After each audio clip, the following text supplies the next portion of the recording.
साथियों नमस्कार, कैसे हैं आप सभी। आशा करता हूं बहुत ही अच्छे होंगे और ज़बरदस्त जिंदाबाद होंगे। पॉलिटी से एक और उपयोगी क्लास जिसमें आज हम भाग 3 को कवर करने वाले हैं। इससे पिछली वीडियो हमने भाग 1 और 2 को पढ़ा था, जिससे बनने वाले लगभग हर एक क्वेश्चन को हमने कवर किया था। ठीक है, आप किसी भी वनडे एग्जाम की तैयारी करोगे तो आपको क्वेश्चन जो बनेगा इस वीडियो से बाहर नहीं मिलेगा। भाग 1 और 2 में मैंने एक एक छोटी छोटी जानकारी को उसमें सन्निहित किया है। आज हम भाग 3 को देखने वाले हैं, जिसमें भाग 3 में दे रखा मौलिक अधिकार। ठीक है, आप सबको पता होगा कि हमारे संविधान में जो टोटल भागों की संख्या वो 25 टोटल इसमें भाग हैं। ठीक है, आर्टिकल्स की बात करें तो 470 हैं और अनुसूचियाँ कितनी है, 12 अनुसूचियों की संख्या है। तो हम उन्हीं भागों को डिटेल्स में कवर करने की कोशिश कर रहे हैं वीडियो के माध्यम से। तो भाग 3 मौलिक अधिकार। ठीक है, आपसे सबसे पहला क्वेश्चन तो यही पूछा जाता है कि संविधान में जो मौलिक अधिकार हो किस भाग के अंतर्गत आते हैं। तो संविधान के भाग 3 में क्या है, मौलिक अधिकार हैं। ठीक है, कौन से आर्टिकल से कौन से आर्टिकल तक है, यहाँ से ये क्वेश्चन भी एग्जाम में पूछा जाता है कि संविधान में मौलिक अधिकारों को किस अनुच्छेद में रखा गया है। तो अनुच्छेद 12 से 35 तक क्या है, हमारे मौलिक अधिकारों को रखा गया है। तीसरा यहाँ से क्वेश्चन पूछा जाता है कि मूल अधिकारों को किस देश के संविधान से लिया गया है। तो मूल अधिकारों को लिया गया है अमेरिका के संविधान से। ये आपको मोस्ट इम्पोर्टेंट पॉइंट है जो याद रखना है कि मूल अधिकारों को किस देश के संविधान से लिया गया है। तो मूल अधिकार जो है या मौलिक अधिकार आप बोल सकते हो, ये अधिकार कहाँ से लिए गए हैं, ये अधिकार लिए गए हैं अमेरिका के संविधान से, जो कि संविधान के भाग नंबर 3 और आर्टिकल 12 से 35 तक आते हैं। ठीक है, और मौलिक अधिकार जो हमारे देश में ना मौलिक अधिकार बोलते हैं, इन्हीं मौलिक अधिकारों को अमेरिका के संविधान में बिल या फिर राइट्स, ठीक है, बिल और राइट्स कहा गया है। जो हमारे देश के जो मौलिक अधिकार हैं अमेरिका के संविधान में इनको नाम दिया गया बिल्स और राइट्स। ठीक है, तो हम इसको देखते हैं डिटेल में क्या क्या है। 12 से 35 तक है, इसमें हम बात करते हैं आर्टिकल 14 से लेकर 32 तक। ठीक है, आर्टिकल 14 से 32 तक वास्तविक मौलिक अधिकार हैं और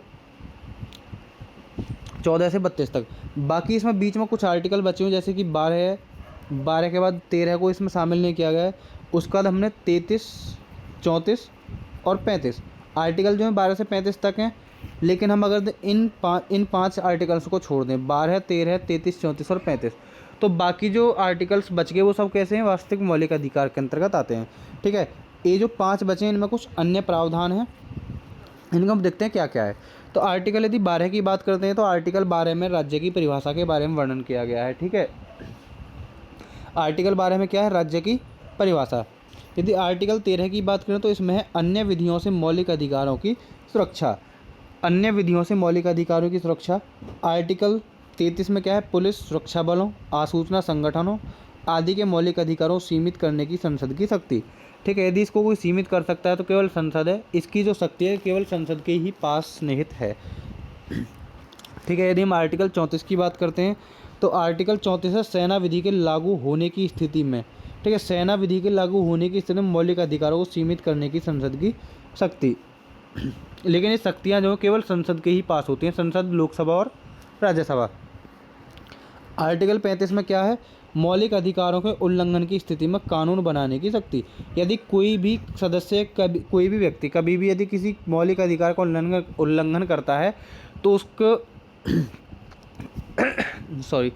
तो उसको दंड देने के लिए कानून बनाने की शक्ति भी है। आर्टिकल नंबर 35 में बोला गया है कि यदि कोई भी व्यक्ति मौलिक अधिकारों का उल्लंघन करते हुए पाया जाता है तो उसको उचित दंड देने की कार्रवाई भी की जाएगी और इसका कानून बनाया जा सकता है आर्टिकल 35 के तहत। ठीक है, आर्टिकल ये जो आर्टिकल में हमारे मतलब मूल अधिकार हैं, ठीक है, जो कि वास्तविक मौलिक अधिकार हैं, इनको कुल 7 वर्गों में बांटा गया है। यहाँ से क्वेश्चन पूछा जा सकता है कि वास्तविक मौलिक अधिकारों को कुल कितने वर्गों में बांटा गया, तो इसको कुल 7 वर्गों में बांटा गया है। ठीक है, कुल 7 वर्गों में बांटा गया और 7 ही ऐसे प्रावधान हैं जो अन्य प्रावधानों की श्रेणी में आते हैं। और बचे कितने, 14 से 32 तक कितने हो गए, ये जितने भी आर्टिकल्स बचे कहाँ है, ये क्या है, हमारे मौलिक अधिकार, वास्तविक मौलिक अधिकार। तो इनको 7 वर्गों में बांटा गया है। पहला वर्ग है आर्टिकल 14 से लेकर 18 तक, जिसमें समानता का अधिकार है। ठीक है, 14 से 18 तक समानता के अधिकार के बारे में बताया गया है। यदि हम बात करते हैं 19 से 22, तो 19 से 22 में है स्वतंत्रता का अधिकार।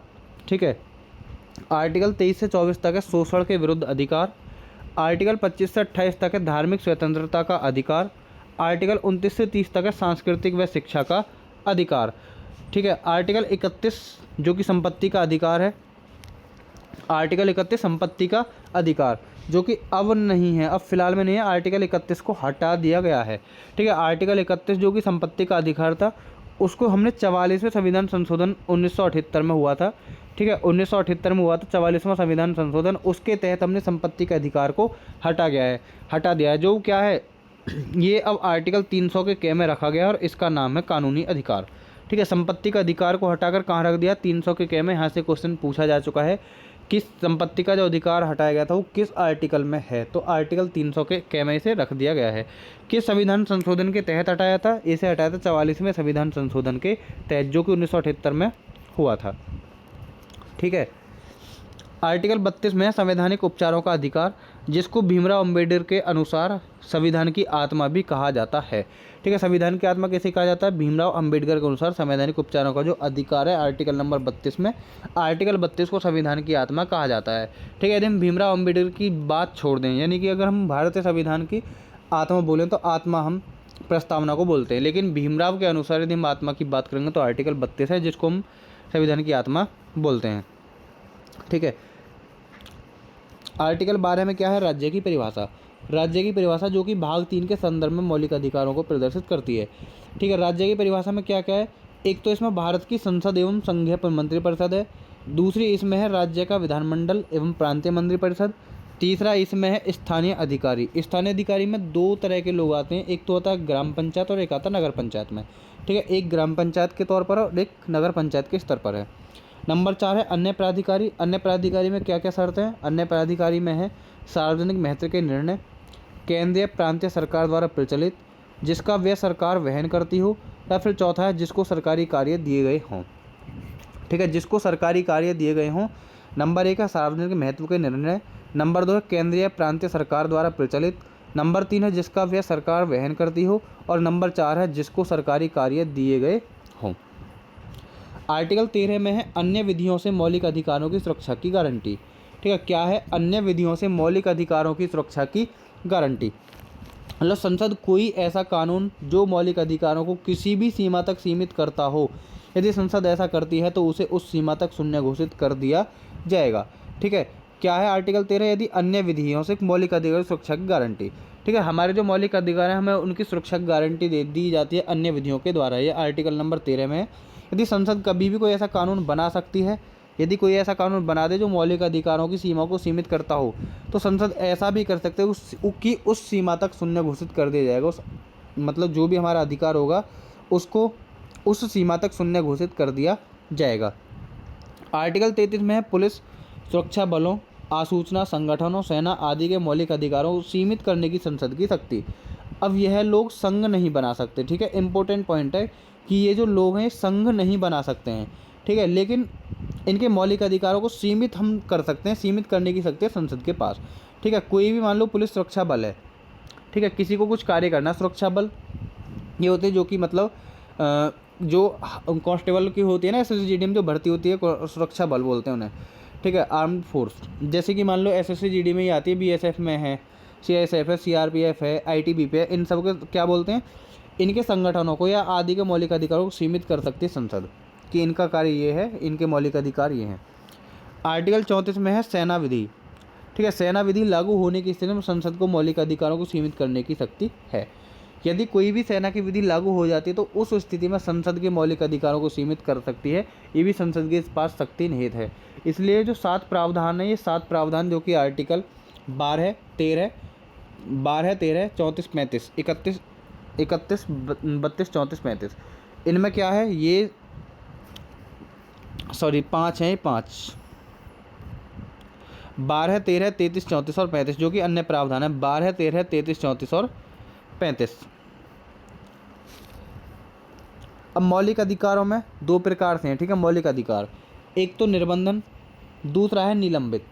ठीक है, निलंबित जो आर्टिकल हमारे 20 और 21 हैं, कभी भी निलंबित नहीं हो सकते। ठीक है, कहीं भी कैसी भी यदि स्थिति आ जाए, इन्हें कोई भी निलंबित नहीं कर सकता, चाहे कोई संसद हो चाहे कोई भी हो, संसद भी इन्हें निलंबित कभी नहीं कर सकती। ठीक है, और जो निर्बंधन है इसमें सीमाएं आरोपित कर दी जाती हैं। जैसे मान लो अभी राष्ट्रीय आपातकाल है, कोई राष्ट्रीय आपातकाल की घोषणा हो जाए तो उसमें क्या होता है कि हमारे आर्टिकल्स को निलंबित कर दिया जाता है। ठीक है, तो उसमें भी क्या होता है, निलंबित नहीं करते, उसकी सीमा आरोपित कर देते हैं केवल। ठीक है, लेकिन जैसे ही आपातकाल खत्म होता है तो सीमा पुनः ठीक हो जाती है। इसमें आर्टिकल 35 में क्या है, मौलिक अधिकारों के उल्लंघन की स्थिति में संसद को कानून बनाकर दंड निर्धारित करने की शक्ति। ठीक है, यदि कोई भी व्यक्ति मौलिक अधिकारों का उल्लंघन कर देता है तो संसद को कानून बनाकर दंड निर्धारित करने की शक्ति भी है। मान लो जैसे मौलिक अधिकार, हमें सोने की सुरक्षा मिली हुई है। ठीक है, कि हमें सोने की गारंटी है, कोई भी हमें दिन से उठा नहीं सकता, ये हमारा मौलिक अधिकार है।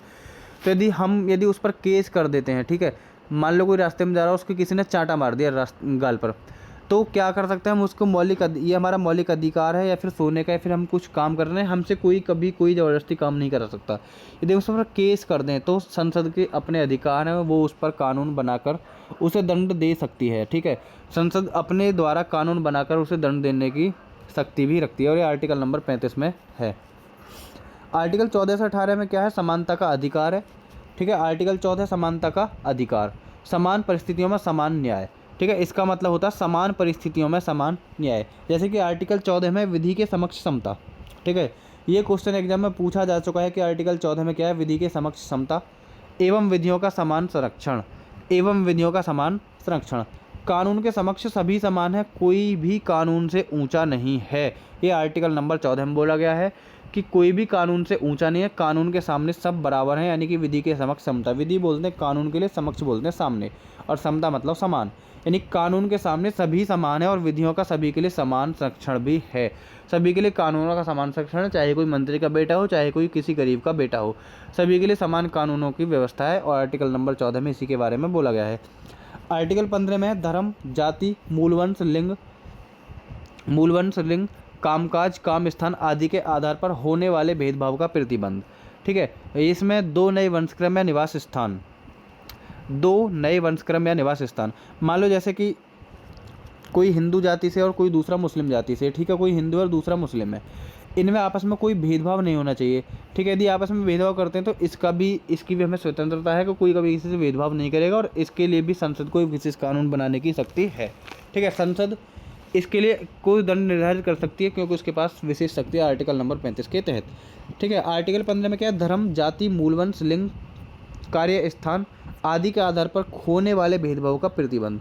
कोई भी किसी भी तरह का भेदभाव नहीं कर सकता। आर्टिकल नंबर 16 में क्या है, लोक वियोजन के विषय में अवसर की समानता। लोक वियोजन यानी कि सरकारी नौकरियों में, ठीक है, सरकारी नौकरी के विषय में अवसर, सभी को समान अवसर मिलना चाहिए, इसकी भी समानता आर्टिकल नंबर 16 में रखी गई है। ठीक है, सभी को समान मौके मिलने चाहिए यदि कोई किसी की तैयारी में है। आर्टिकल 17 में क्या है, अस्पृश्यता का अंत। अस्पृश्यता का मतलब है छुआछूत का अंत। ठीक है, पहले ज़माने में बहुत होता था कि मान लो किसी ने किसको छू लिया और वो परहेज कर रहा है कि वो गंगा जी नहाना है, कुछ करना है, मतलब अपने आप को अपवित्र समझने लगते थे। जैसे मान लो किसी नीची कास्ट के लोगों ने किसी हाई कास्ट के लोग को छू लिया, तो क्या करते थे, अपने आप को ही मानते थे कि मैं अपवित्र हो चुका हूँ, कि मुझे पवित्र होना है। तो ऐसे छुआछूत का अंत भी आर्टिकल नंबर 17 में लिखा हुआ है। कोई भी किसी से ऐसा भेदभाव नहीं करेगा, किसी से कोई छुआछूत की नहीं मानेगा। आर्टिकल 18 में है उपाधियों का अंत। उपाधि जैसे होता क्या था पुराने समय में कि विद्या सेना संबंधी सम्मान दे देते। मान लो जैसे महात्मा गांधी, ठीक है, महात्मा गांधी या फिर कोई जैसे अंग्रेज थे। अंग्रेज क्या करते थे, अपने आप को कभी कोई किसी को सर की उपाधि दे रहा है, कभी कोई किसी को हेड या टॉम, मतलब इन्होंने बहुत सारी उपाधि एक दूसरे को दी। किसी ने टॉमस की उपाधि दी। ठीक है, तो इन सभी उपाधियों का भी अंत हो गया था। किसमें, आर्टिकल 18 में उपाधियों का भी अंत है। ठीक है, कोई किसी को उपाधि किसी भी नाम की नहीं दे सकता। उपाधि का अंत आर्टिकल नंबर 18 में है। ठीक है, तो आर्टिकल 14 से 18 तक क्या है, समानता का अधिकार है। आर्टिकल यदि 19 से 22 की बात करें तो इसमें स्वतंत्रता का अधिकार है। ठीक है, आर्टिकल 19 से 22 तक क्या है, स्वतंत्रता का अधिकार। इसमें क्या है, अब 19 में कुछ 6 कानून बनाए गए हैं। ठीक है, ABCDEFG 7 कानून है इसमें टोटल। पहला क्या है, पहला है भाषण एवं अभिव्यक्ति की स्वतंत्रता का अधिकार। ये आर्टिकल 19 के सब क्लॉज हैं 7। ठीक है, आर्टिकल 19 के सब क्लॉज 7 हैं। इसमें पहला सब क्लॉज है आर्टिकल 19 के 1 के ए में है कि भाषण एवं अभिव्यक्ति की स्वतंत्रता का अधिकार। हमें कभी भी कहीं भी भाषण या कोई भी हमें नाटक वगैरह करने की स्वतंत्रता है। ऐसा नहीं है कि हम मान लो कहीं कोई भाषण देना है, हमें कोई सरकार या फिर कोई पुलिस वाला कोई रोक सके। ठीक है, हमें हर चीज़ की अनुमति है। हम कहीं भी अपना भाषण और व्यक्ति की स्वतंत्रता कर सकते हैं, हमें इसका अधिकार है। 19 सब क्लॉज 1 के बी में है शांतिपूर्ण एवं हथियार रहित सम्मेलन। ठीक है, शांतिपूर्ण एवं हथियार रहित सम्मेलन, हमें यदि कहीं सम्मेलन है तो उसमें हथियार रहित जाना है और शांतिपूर्ण, हमें शांति की व्यवस्था बनाकर रखनी है। आर्टिकल 19 1 के बी में बोला गया है। 1 के सी में है संघ संगम एवं सरकारी समिति। संघ संगम एवं सरकारी समिति, ये 97वें संविधान संशोधन 2011 में हुआ था, उसके द्वारा ये जोड़ा गया था। 97वें संविधान संशोधन द्वारा संघ संगम एवं सरकारी समिति। संगम का मतलब होता है मिलना। ठीक है, सभी संघ एक साथ मिलकर और सरकारी समिति का गठन कर सकते हैं। 1 के डी में क्या है, भारत में कहीं भी घूमने का अधिकार है। ठीक है, ऐसी कोई जगह नहीं भारत में जहाँ हम नहीं जा सकते, ऐसा कोई किसी आर्टिकल में, किसी संसद में, कहीं भी संविधान में नहीं लिखा हुआ है कि कोई भी सदस्य कहीं नहीं घूम सकता। पूरे भारत के लोगों को पूरे भारत में घूमने का अधिकार है, कोई कभी भी कहीं भी जा सकता है। आर्टिकल 19 1 के डी में ये बात बोली गई है। 1 के ई में है भारत में कहीं भी बस जाने का अधिकार। ठीक है, हम पूरे भारत में कहीं भी कभी भी बस सकते हैं, कहीं भी हम घूम सकते हैं, हमें पूरे आर्टिकल्स, पूरे अधिकार मिले हुए हैं। ठीक है, हम जब चाहें, जब यूपी में, फ़िलहाल हम यूपी में हैं, यदि हम जब चाहें जब बिहार में जाकर रह सकते हैं, हमें कोई रोक टोक नहीं है, क्योंकि हमें इसकी स्वतंत्रता का अधिकार भी मिला हुआ है आर्टिकल 19 के ई में, 19 के 1 के ई में। ठीक है, 1 के एफ में है संपत्ति का अधिकार, जो कि अब हटा दिया गया है। ठीक है, इसके 1 में संपत्ति का अधिकार था, जो भी हटा दिया है, जो कि 300 के 1 में अब है। ठीक है, 1 की जी में था कोई भी व्यवसाय करने का अधिकार, हम कभी भी कोई भी व्यवसाय, कोई भी बिजनेस कर सकते हैं, हमें इसका भी अधिकार है आर्टिकल 19 1 के सब क्लोज जी में। ठीक है, हमें कोई भी व्यवसाय करने का पूर्ण अधिकार है। यदि हम आर्टिकल 21 की बात करें, ठीक है, आर्टिकल 21 में क्या है, प्राण एवं दैहिक स्वतंत्रता का अधिकार। ठीक है, आर्टिकल 21 में है प्राण एवं दैहिक स्वतंत्रता का अधिकार।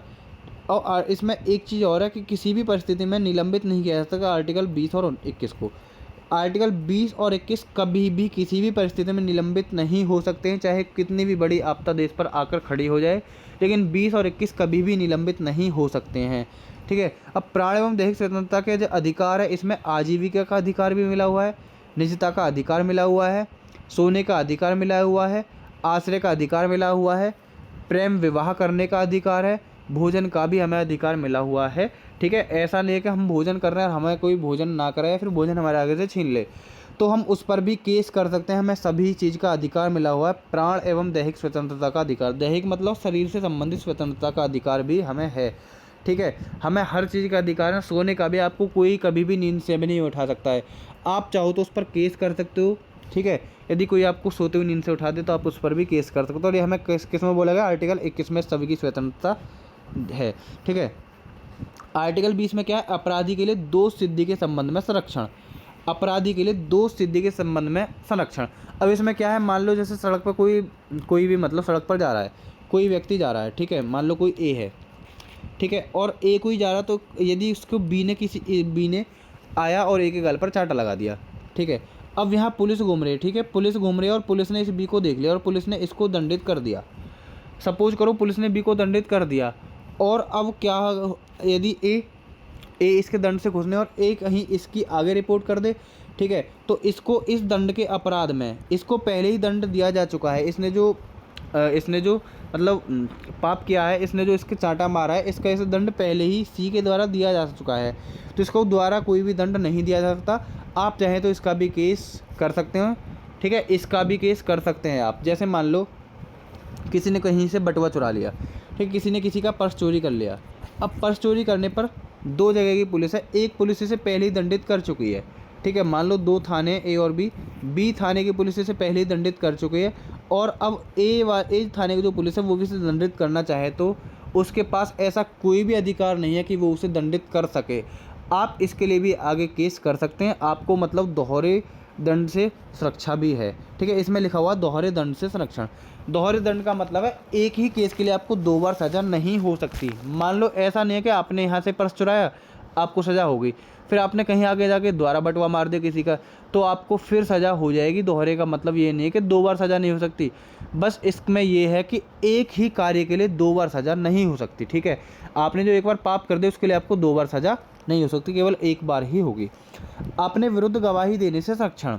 ठीक है, जैसे मान लो कोई किसी पर केस चल रहा है, और उसको अपने खिलाफ ही यदि कुछ सबूत हैं अपनी बेनोई साबित करने को तो कर सकता है। इसका भी आपको आर्टिकल 20 के तहत मौलिक अधिकारों में लिखा हुआ है। आर्टिकल 20 के तहत आपको ये भी संरक्षण मिला हुआ है कि आप किसी भी केस में अपनी खुद की गवाही खुद ही दे सकते हैं। आर्टिकल 20 हमें ये भी मोहलत देता है। ठीक है, तीसरा इसमें भूलक्षी दांडिक विधियों के से संरक्षण। ठीक है, भूतलक्षी दांडिक विधियों से संरक्षण। तो इसमें 3 ही मेन है: दोहरे दंड से संरक्षण, अपने विरुद्ध गवाही देने से संरक्षण, भूतलक्षी दांडिक विधियों से संरक्षण। ठीक है, आर्टिकल 22 में क्या है? आर्टिकल 22 में कुछ दशाओं में गिरफ्तारी और निषेध से संरक्षण। कुछ दशाओं में गिरफ्तारी और निषेध से संरक्षण। अब इसमें क्या क्या है? इसमें है गिरफ्तारी का कारण, पूछने का कारण। ठीक है, गिरफ्तारी का कारण, पूछने का कारण। ठीक है, दूसरा है 24 घंटे के अंदर मजिस्ट्रेट के समक्ष प्रस्तुत करने का अधिकार, लेकिन इसमें यात्रा का समय नहीं जुड़ेगा। ठीक है, इसमें यात्रा का समय कभी भी नहीं जुड़ सकता। यदि आपको कभी भी पुलिस ने पकड़ लिया है तो उसको ये अधिकार नहीं कि वो आपको 24 घंटे से ज़्यादा अपने पास कस्टडी में रख ले। उसको 24 घंटे के अंदर अंदर ही आपको मजिस्ट्रेट के सामने पेश करना ही होगा। आप इसके लिए भी आगे केस कर सकते हैं कि यदि कभी कोई भी पुलिस वाला आपको अपने पास 24 घंटे से ज़्यादा रोक ले तो आप इसके खिलाफ भी केस कर सकते हो, क्योंकि उनके पास कोई भी अधिकार नहीं होता कि 24 घंटे से ज़्यादा अपने पास रोकें। उन्हें मजिस्ट्रेट के सामने पेश करना ही होता है। तीसरी है अपने रुचि के वकील से अपना मामला प्रस्तुत करने का अधिकार। ठीक है, हम जिससे चाहें उस वकील से अपना केस लड़वा सकते हैं। ऐसा नहीं है कि कोई दूसरा ये नहीं कि वो ही तय करे कि हमें किस वकील से अपना केस किस वकील के से लड़ना है। हमें यह अधिकार भी मिला हुआ है कि हम खुद अपना वकील अपने लिए चयन कर सकते हैं कि किस वकील से हमें अपना केस लड़वाना है। ठीक है, चौथा है इसमें गिरफ्तारी की सूचना अपने परिजन को देने का अधिकार। मान लो आप कभी भी किसी भी कंडीशन में या किसी केस में आप गिरफ्तार हो जाते हो तो आपको पूरा अधिकार है कि आप अपने परिजनों को सूचना कर सकें। इसका अधिकार भी आपको आर्टिकल नंबर 22 में मिला हुआ है। ठीक है, अब आर्टिकल 21 के 1 में एक और विशेष कानून है 6 से 14 वर्ष के बच्चों को निःशुल्क प्राथमिक शिक्षा का अधिकार, जो कि बहुत इंपॉर्टेंट है कि 6 से 14 वर्ष तक के जो बच्चे हैं उन्हें निःशुल्क शिक्षा कराई जाएगी। ये भी हमारा आर्टिकल 21 के ए में लिखा हुआ है, लेकिन कोई कराए या ना कराए। ठीक है, कराते नहीं है, लेकिन हमें अधिकार इसका भी है। आप इसके लिए भी केस कर सकते हैं। यदि आपका कोई बच्चा 6 से 14 वर्ष का है तो उसको प्राथमिक शिक्षा फ्री देने का अधिकार भी आर्टिकल नंबर 21 के ए में है। ठीक है, इसको 86वें संविधान संशोधन 2002 के तहत, ठीक है, आर्टिकल 45 से ग्रहण किया गया था, जो कि 51 के ए में 11वां उपनिवेश शामिल किया गया है। ठीक है, अब यदि हम बात करते हैं आर्टिकल 23 और 24 की, तो आर्टिकल 23 से 24 में है शोषण के विरुद्ध अधिकार। आर्टिकल 23 से 24 में क्या है? शोषण के विरुद्ध अधिकार। इसमें क्या है? आर्टिकल 23 में मानव का दुर्व्यापार, वेगार और बलगत श्रम का प्रतिरोध। ठीक है, आप यदि कहीं भी कोई भी काम करते हैं तो आपसे कोई यदि किसी भी तरह का बुरा व्यवहार करता है, ठीक है, आपसे कोई यदि बुरा व्यवहार करता है तो आप उसके लिए केस कर सकते हैं। ठीक है, बलगत श्रम का प्रतिरोध, यदि आपसे कोई कभी भी कोई गलत काम कराए तो आप उसका भी विरोध कर सकते हैं और इसका भी आपको अधिकार है। ठीक है, आर्टिकल 24 में क्या? कारखानों आदि में बच्चों के विनियोजन का प्रतिषेध। ठीक है, जैसे कि मान लो अलीगढ़ का ताला उद्योग, मिर्ज़ापुर में कालीन उद्योग, खुर्जा में चीनी मिट्टी आदि। ठीक है, इसमें क्या है कि जैसे मान लो 6 से 14 वर्ष तक के बच्चे होते हैं, उनको कारखानों में काम करने का कोई भी अधिकार नहीं है। आपने देखा होगा कि यदि आप कहीं जॉब करने जाते हो तो आपसे आपका आधार कार्ड मांगा जाता है। यदि आपकी एज उसमें 18 से कम होती है तो कोई भी कंपनी आपको जॉब पर नहीं रखती। इसका कारण ये है कि 6 से 14 या 6 से 18 वर्ष तक के बच्चों को किसी भी कंपनी कारखाने में काम करने का कोई अधिकार नहीं है, क्योंकि उन्हें 6 से 14 वर्ष के बच्चों को प्राथमिक शिक्षा अनिवार्य करने का प्राधिकार है, करने का अधिकार है आर्टिकल 21 के ए में। और आर्टिकल 24 में साफ साफ लिखा हुआ है कि कोई भी बच्चा किसी कारखाने में काम नहीं कर सकता। ठीक है, किसी भी कारखाने में काम नहीं कर सकता। आर्टिकल 25 से 28 तक क्या है? आर्टिकल 25 से 28, यदि हम आर्टिकल 25 की बात करें तो इसमें अंतःकरण की स्वतंत्रता है। किसी भी धर्म को मानने, उसका प्रचार प्रसार करना, आचरण करना एवं उसे अवैध रूप से मानने की स्वतंत्रता है। ठीक है, अवैध रूप से मानने की स्वतंत्रता है। ठीक है, मान लो जैसे हम किसी हिंदू धर्म में और हम मुस्लिम धर्म या फिर हम पारसी धर्म स्वीकार करना चाहें तो हमें पूरा अधिकार है कि हमारा धर्म भी परिवर्तन कर सकते हैं। यदि हम हिंदू हैं और हमें पारसी धर्म, या फिर हमें मान लो हिंदू और हमें अपने हिंदू धर्म का प्रचार प्रसार आगे करना है, तो हमें उसका भी पूरा अधिकार मिला हुआ है कि हम अपने धर्म का प्रचार प्रसार कर सकते हैं। ये हमें पूरा अधिकार मिला हुआ है आर्टिकल नंबर 25 के तहत। आर्टिकल 26 में है किसी भी धार्मिक प्रयोजन की स्वतंत्रता, ठीक है, किसी भी धार्मिक प्रयोजन की स्वतंत्रता आर्टिकल नंबर 26 के तहत है। आर्टिकल 27 में है किसी भी धर्म की अभिव्यक्ति के लिए कर नहीं देने की स्वतंत्रता, ठीक है, कोई भी धर्म की यदि अभिवृद्धि करनी है, कोई भी धर्म को बढ़ावा देना है तो उसके लिए आपको कर नहीं देना होगा, उसके लिए भी स्वतंत्रता आपके पास है आर्टिकल नंबर 27 के तहत। आर्टिकल 28 में है कुछ शिक्षण संस्थानों में धार्मिक शिक्षा के उपस्थित होने की स्वतंत्रता, ठीक है, किसी भी शिक्षण संस्थान में धार्मिक शिक्षा के उपस्थित होने की स्वतंत्रता। और आर्टिकल 29 में है अल्पसंख्यकों के हितों का संरक्षण। 28 में 2 आर्टिकल्स हैं, ए और बी। आर्टिकल ए में बोला गया है कि कोई भी संस्थान अगर पूरी तरह से सरकार द्वारा संचालित है तो उसमें धार्मिक शिक्षा नहीं दी जा सकती है, ठीक है। धार्मिक शिक्षा मतलब किसी भी धर्म से संबंधित उसमें शिक्षा नहीं दी जा सकती यदि कोई संस्थान पूरी तरह से सरकार द्वारा संचालित है, ठीक है। दूसरा है कोई भी संस्थान अगर सरकार द्वारा मान्यता प्राप्त या अंशतः वित्त पोषित है तो उसे धार्मिक शिक्षा भी दी जा सकती है, ठीक है, उसे धार्मिक शिक्षा भी दी जा सकती है। यदि हम इसके तीसरे आर्टिकल की बात करें, आर्टिकल 28 में जो तीसरा है, इसमें है किसी शिक्षण संस्थान की स्थापना ही अगर इसी प्रयोजन से हुई है, बेशक वह पूर्णतः वित्त पोषित हो, तो वह धार्मिक शिक्षा दी जा सकती है, ठीक है। जैसे मान लो सरकारी स्कूल है कोई और उसमें खोलने से पहले उसमें ये योजना बना ली गई हो कि यहाँ पर धार्मिक शिक्षा दी जाएगी, तो वहाँ पर धार्मिक शिक्षा दी जा सकती है, ठीक है। आर्टिकल 29 में क्या है, भाषा लिपि संस्कृति को बनाए रखने का अधिकार है। हमें अपनी भाषा को बनाए रखने का अधिकार है, लिपि को बनाए रखने का अधिकार है, अपनी संस्कृति को बनाए रखने का हमें पूरा अधिकार है। आर्टिकल 30 में शिक्षण संस्थानों की स्थापना और प्रशासन करने वे अल्पसंख्यक वर्गों का अधिकार, ठीक है, वह अल्पसंख्यक वर्गों का अधिकार। आर्टिकल 32 में क्या है, संवैधानिक उपचारों का अधिकार है, मौलिक अधिकारों को सुरक्षा की गारंटी तथा परिवर्तनीय है, ठीक है। मौलिक अधिकारों की सुरक्षा की गारंटी तथा परिवर्तनीय है।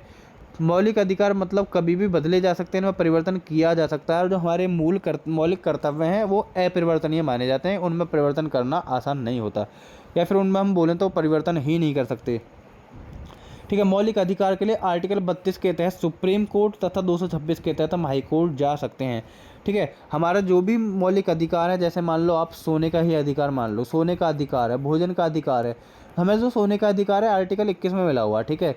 तो हम मान लो हमें अपने अधिकार से वंचित करता है तो हम आर्टिकल 32 के तहत सुप्रीम कोर्ट में जा सकते हैं, ठीक है। हम उसका केस कर सकते हैं सुप्रीम कोर्ट में आर्टिकल 32 के तहत। और आर्टिकल 226 के तहत हम हाई कोर्ट में भी जा सकते हैं। ये बहुत इंपॉर्टेंट क्वेश्चन है, यहाँ से एग्जाम में पूछा जा चुका है कि हम अपने मौलिक अधिकारों के विरुद्ध किस आर्टिकल के तहत हाई कोर्ट में केस कर सकते हैं। तो हाई कोर्ट में कर सकते हैं 226 आर्टिकल के तहत, और सुप्रीम कोर्ट में कर सकते हैं आर्टिकल 32 के तहत। और भीमराव अंबेडकर के द्वारा हम आर्टिकल 32 को संविधान की आत्मा भी मानते हैं, ठीक है। इसमें टोटल 5 रेटें जारी की जाती हैं। 5 रेट, पहली इसमें जो रेट है बंदी प्रत्यक्षीकरण की रेट है, इसे शरीर प्राप्त करना कहते हैं, ठीक है, बंदी प्रत्यक्षीकरण की रेट। दूसरी है परमादेश की रेट, हम आदेश होते हैं किसको आदेश दिए जा रहे हैं सोने के, ठीक है, कौन दे रहा है, क्योंकि इसमें अपने किसी कर्तव्य को करने से इनकार कर दिया, ठीक है। तीसरा प्रतिषेध है, ठीक है। चौथा है उत्प्रेषण, और 5 में अधिकार परीक्षा, केवल किसी सरकारी कर्मचारी के प्रति ही हो सकती है। अधिकार परीक्षा जो है केवल किसी सरकारी कर्मचारी के प्रति ही हो सकती है, ठीक है। और ये जो सब बंदी प्रत्यक्षीकरण है, बंदी प्रत्यक्षीकरण में क्या है कि 24 घंटे से अधिक यदि किसी भी व्यक्ति को अगर बंदी बनाया जाए तो इस प्रकार के रेट को लागू करवाया जा सकता है। जरूर नहीं कि जो व्यक्ति कैद किया गया हो वही इस रेट को दायर करे, कोई भी इसे दायर कर सकता है, कोई भी व्यक्ति इसे दायर कर सकता है, बंदी प्रत्यक्षीकरण में बोला गया है, ठीक है। इसके बाद हम बात करते हैं प्रतिषेध की। प्रतिषेध का मतलब होता है रोकना, ठीक है। प्रतिषेध का मतलब क्या है, रोकना, ठीक है। सुप्रीम कोर्ट, हाई कोर्ट या अधीनस्थ न्यायालय जो भी होते हैं, इनके किसी भी निर्णय कार्यवाही को रोक दे, ठीक है, प्रतिषेध। यह रिट न्यायपालिका से संबंधित है।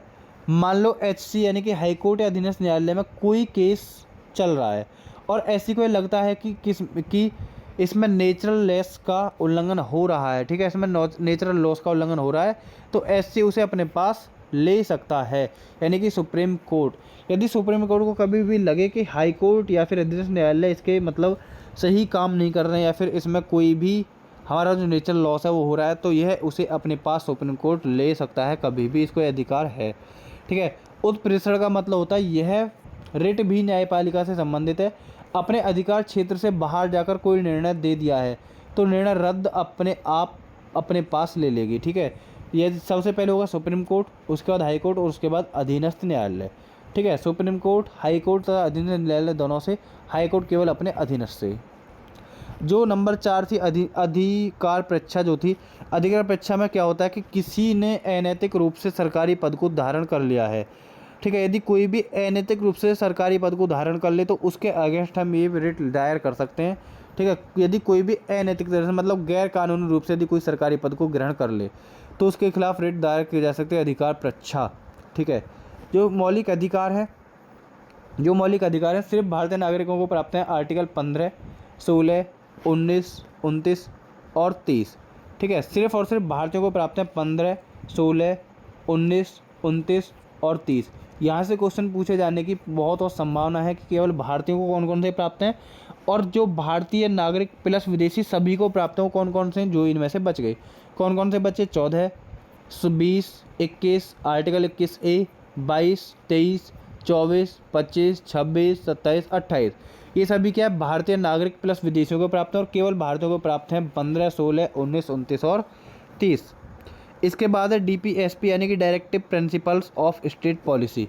Directive principles of state policy ये हमारे संविधान के भाग नंबर 4 में है, जो कि आर्टिकल